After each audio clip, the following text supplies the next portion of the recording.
Olá, essa aula falaremos sobre a indutância elétrica. É uma propriedade dos indutores elétricos, que são elementos passivos, assim como resistores e os capacitores.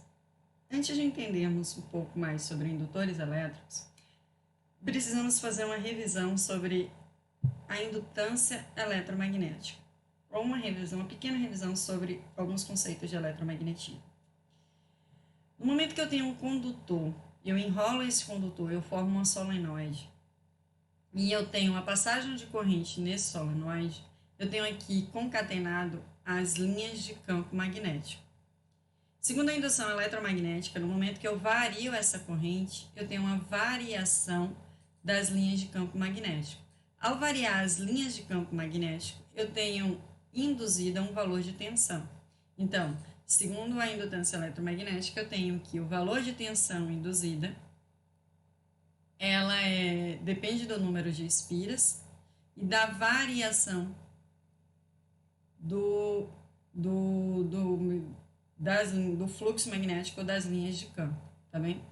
Isso eu tô falando sem o sentido, só o valor da magnitude mesmo da tensão, tá? Então, o que eu quero revisar, ou o que eu queria que vocês lembrassem era exatamente isso. O valor se eu tenho uma variação da minha corrente, eu tenho uma variação das linhas de campo, que são concatenadas ao longo dessa solenoide com N espiras.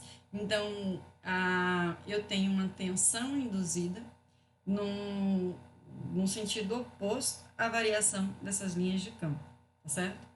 Bom, tendo isso em mente, eu posso conceituar a vocês que os indutores, eles são elementos passivos projetados para armazenar energia em seu campo magnético. Eles são formados por uma bobina condutora, uma bobina de condutor enrolado, geralmente em um material magnético. Mas esse condutor, ele pode ter em seu núcleo apenas o ar. Ele pode não ser enrolado neste material, ele pode ser enrolado no ar, tá? E em diferentes formatos, em diferentes tamanhos e formatos, que eu posso encontrar esse fio enrolado formando meu indutor.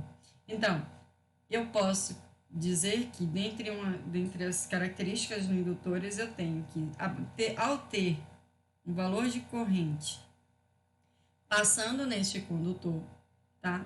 Eu tenho formado, então, as linhas de campo, como vocês sabem do eletromagnetismo. Sabemos também que, ao variar esta corrente, eu tenho a variação das minhas linhas de campo, e aí, então, eu tenho a presença de uma tensão induzida. Então, eu posso dizer que o valor da tensão no meu indutor, ele é proporcional à variação da corrente que passa nesse indutor.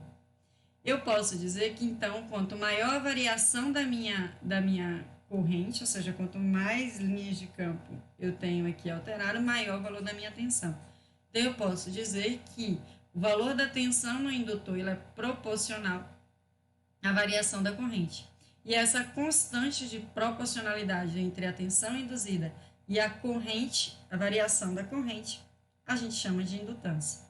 Então, eu posso conceituar a indutância como a medida da capacidade que um condutor apresenta, a variação da corrente entre ele.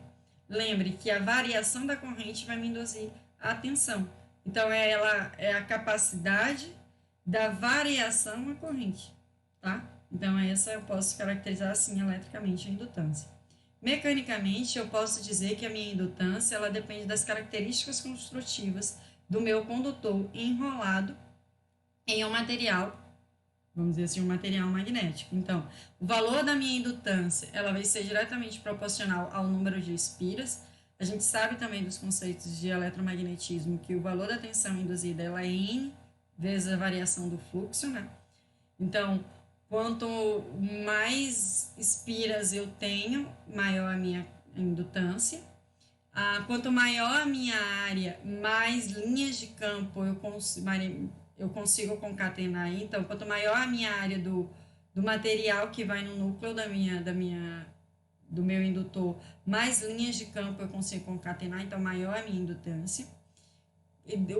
A indutância também depende do material da permissividade do material deste núcleo, ou seja, quanto ele deixa, vamos dizer assim formalmente, quanto ele deixa a presença dessas linhas de campo, e inversamente proporcional ao comprimento. Quanto maior o comprimento, menor a minha indutância, certo? Um indutor, ele é representado pelo condutor enrolado, então o símbolo dele seria exatamente este aqui, representando que seria um condutor enrolado. Quando não temos nada, só isso, ele significa que ele é enrolado em um núcleo de ar.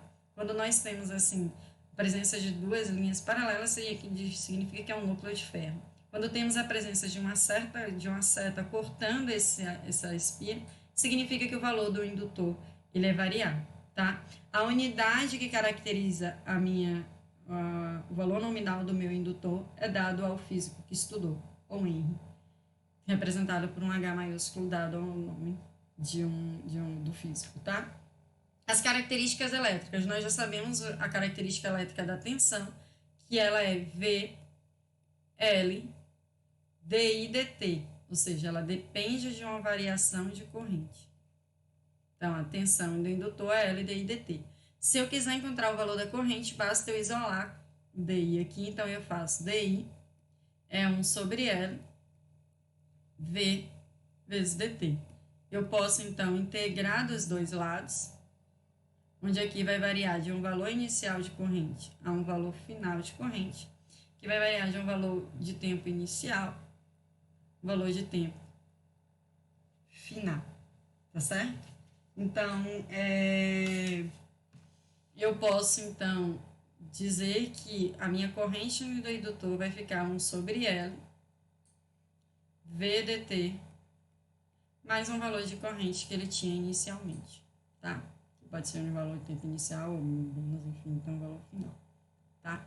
A minha energia, ela é dada por potência ao longo do tempo, né? Então, eu posso dizer, então, que a potência, ela é uma tensão vezes corrente ao longo do tempo.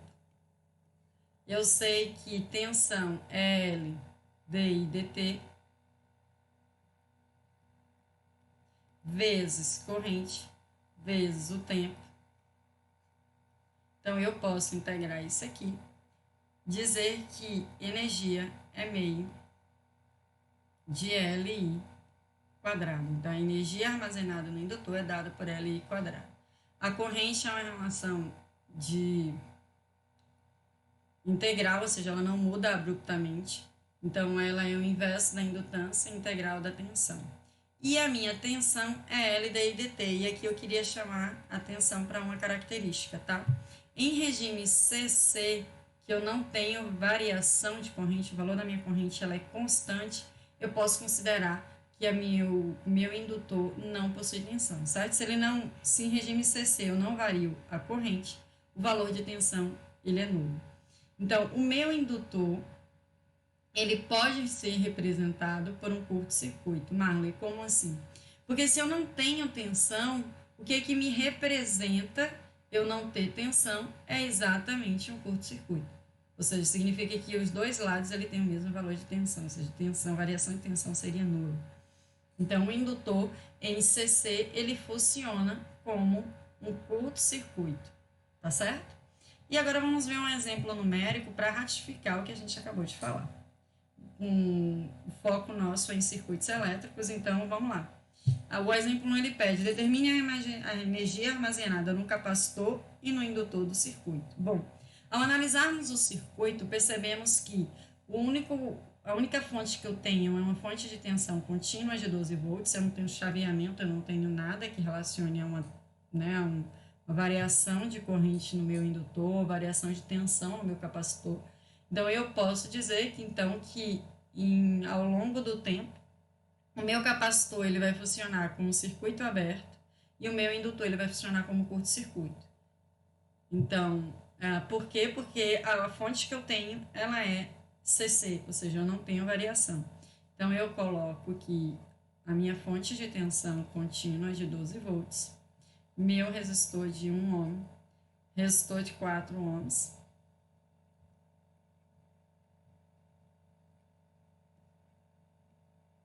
meu capacitor ele vai funcionar como circuito aberto eu tenho o resistor de 5 ohms e o meu indutor, ele vai funcionar como curto-circuito, tá?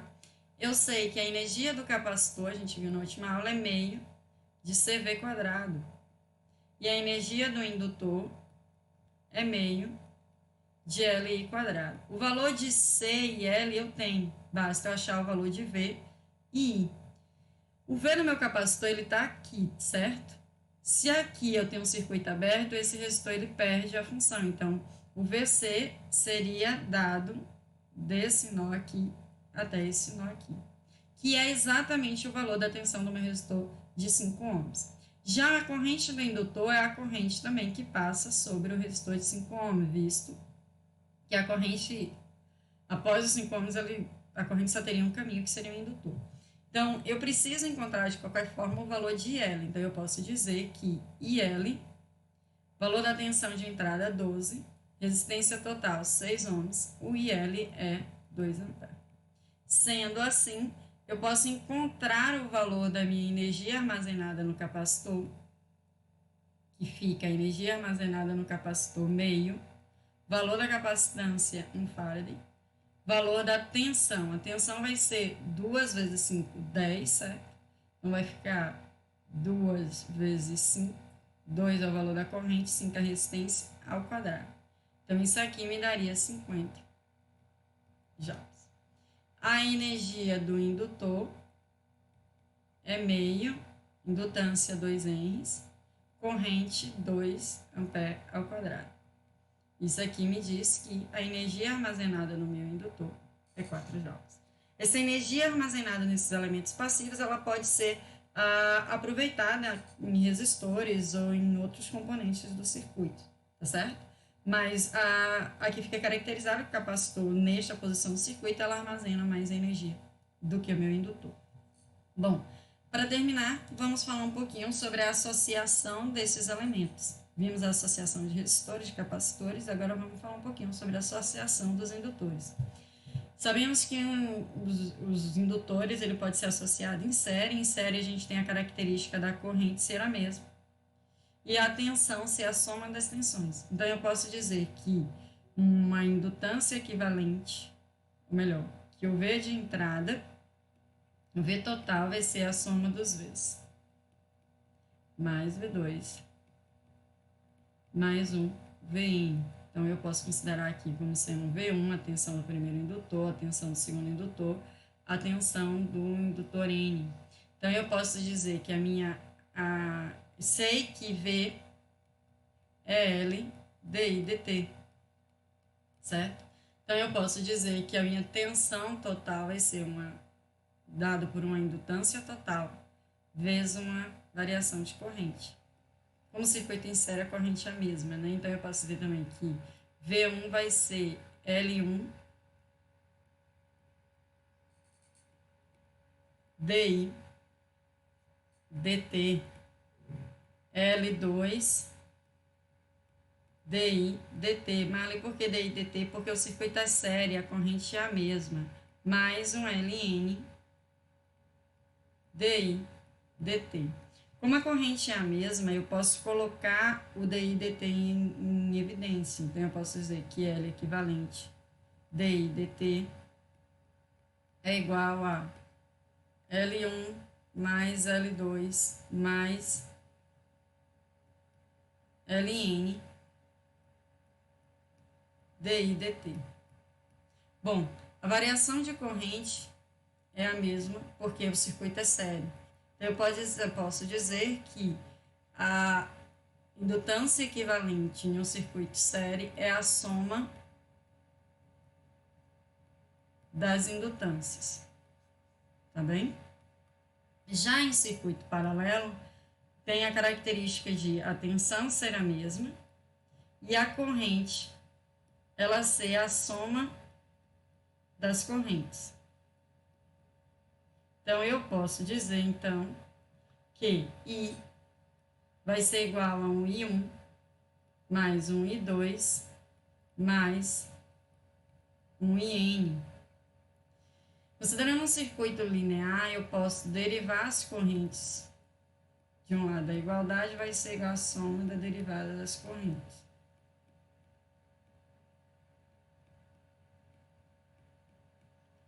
Mais dIn dt. Sabemos que V é igual a L dI dt. Eu posso isolar o dI dt e dizer que V é igual a um V sobre L, tá bem?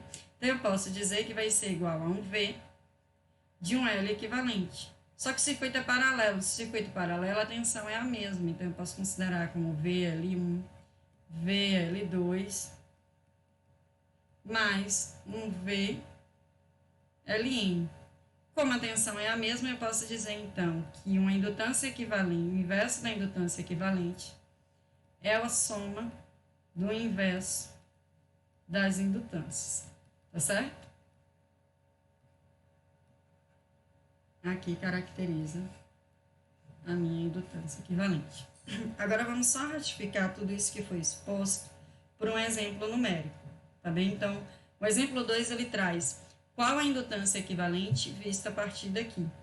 Bom, a partir daqui eu posso dizer que 20, 12 e 10 estão em série. Então, se eles estão em série, eu somo, então é 20 mais 12 mais 10, daria o valor de 30, 42. Então, no lugar desses três aqui, equivaleria a uma indutância de 42 henries, que estaria em paralelo com 7. Então, eu posso dizer que 42 está paralelo com 7. Então, produto pela soma, o que daria 6 henries. Mas por que 6? Porque é o inverso da indutância equivalente é igual à soma dos inversos. Que trabalhamos de 2 em 2, a gente provou com os outros elementos passivos que podem ser dados por produto pela soma, tá? Então, aqui vai equivaler a uma indutância de 6 henries, que vai estar em série com 4 e com 8. Então, eu posso dizer que a indutância equivalente é 4 mais 6 mais 8, o que me traz 18 henries, tá certo?